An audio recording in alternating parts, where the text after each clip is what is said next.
നമസ്കാരമുണ്ട്. ഞാനിപ്പോൾ ഒരു മൂവാറ്റുപുഴ താലൂക്ക് ആയവന എന്ന് പറഞ്ഞ സ്ഥലത്ത് ബസ് റൂട്ട് ഫ്രണ്ടേജ് ഒരു 5 സെൻറ്റ് സ്ഥലവും ഒരു 2 ബെഡ്റൂം ഹാള അടുക്കള ആയിട്ടുള്ള ചെറിയ വീട് വിൽപ്പനയ്ക്ക് വന്നിട്ടുണ്ട്. ബസ് റൂട്ട് ഫ്രണ്ടേജാണ്. കത്തോലിക്ക പള്ളി തൊട്ടടുത്തുണ്ട്. അതുപോലെ തന്നെ യാക്കോറ്റുള്ളിക്കാണെങ്കിലും ഒത്തിരി ദൂരെ പോകണ്ട. അമ്പലം ഇതെല്ലാം ഉണ്ട്. സ്കൂളുണ്ട്, ആശുപത്രിയുണ്ട്, എല്ലാ സൗകര്യങ്ങളുള്ളതാണ്. മോട്ടറിക്ക് 8 കിലോമീറ്റർ ഉള്ളൂ. വാഴക്കുളത്തിന് വഴി 7 കിലോമീറ്റർ ഉള്ളൂ. ബസ് റൂട്ട് സൈഡാണ്.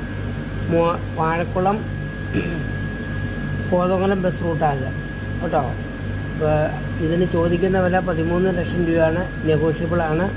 ആവശ്യക്കാർ ഈ നമ്പറിൽ വിളിക്കുക. Thank you.